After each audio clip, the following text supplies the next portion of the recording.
Tere armsad Laura blogi vaatajad, ma olen jälle teie ees ja ma olen jälle õnnelik, et ma saan olla teiega. Igal juhul, nii, ma asun kohe asja kallale, mis siin ikka pikalt seletada. Väga palju. Ma arvan, et üks kõige küsitum küsimus minu käest on see, et kuidas mu hambad nii valged on. Ütleme niimoodi, et see sõltub ka palju huulevärvist. Praegu mul on natuke selline läige peal, see on niisugune glitter, mis väga ei, pigem ütleme, hambad ei tundu väga valged, aga tõesti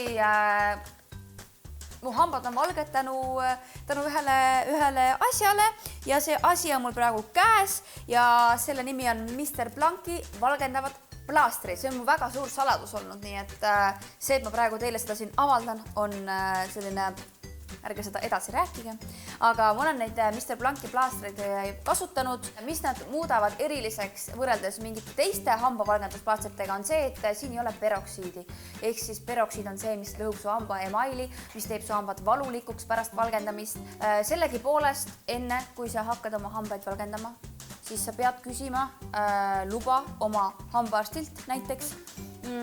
Näitama talle võib-olla seda pakendit, ütlema, küsima, et mis ta arvab sellest, et ilma selleta pole mõtet seda teha ja siin on ka kirjas, et rasedad ja alla 12-aastased inimesed ei tohiks seda kasutada, nii et kui sa oled rase, siis nagu Liis, ära tee seda, kui sa oled alla 12, siis oota veel mõni aasta ja siis vaata, mis su hammastega hakkab toimuma. See huuleglitter natukene. Ühesõnaga, siin on selline korral. Tšau!